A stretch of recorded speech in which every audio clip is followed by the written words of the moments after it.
No one in the trading space talks about this. I've seen a lot of videos online, and I haven't seen a single video talking about the 10s minus 2s yield curve inversion or what it means, yield curve flattening, what it means for equities and what it means for risk. This is one of the most widely used indicators used by the Fed for determining interest rates, for institutions looking at recession risk in the future. This is a very important indicator, and I don't see a single video online of anyone talking about it. First, let me explain to you what it implies and what it means.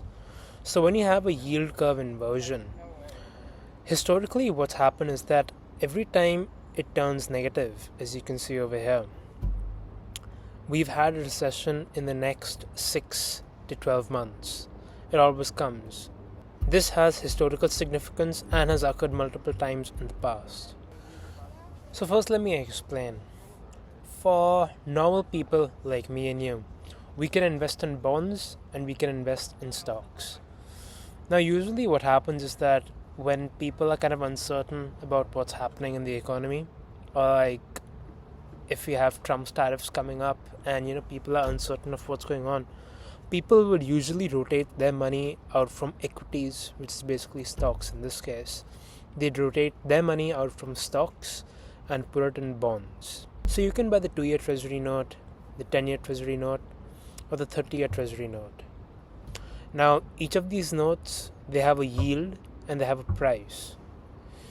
So what happens is that as more people buy the 2-year treasury note, what happens is that the price goes up because more people are buying it.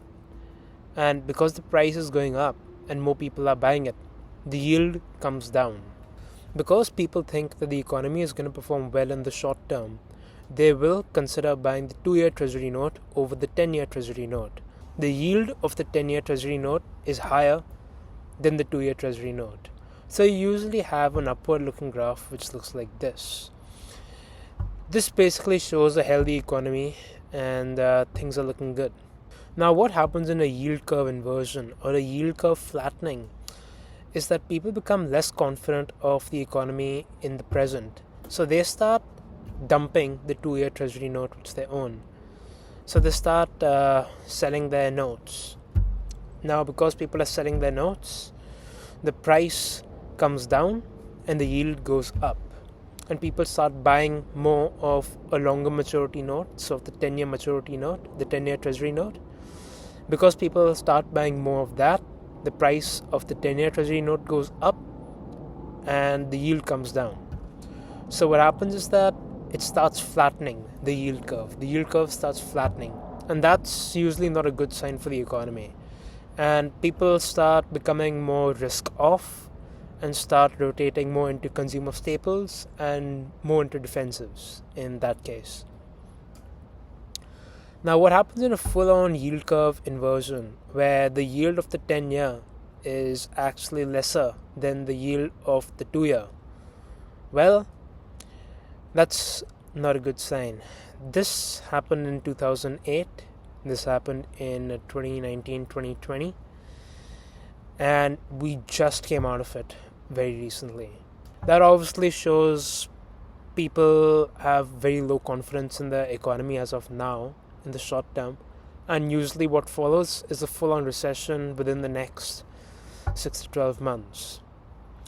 The Fed uses this yield curve to price interest rates. Institutions use this to rotate in and out of equity assets and different sectors. This is obviously me explaining it to you in a very broad way. There are a lot more nuances to it.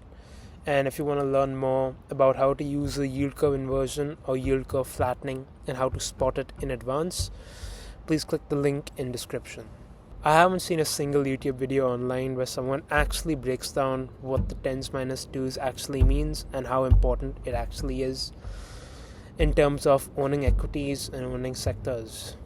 This just really goes to say that no one really knows what they're talking about, and people are more interested in short-term dopamine-like content like my risk reward in day trading, my win-loss ratio, and stupid stuff like that.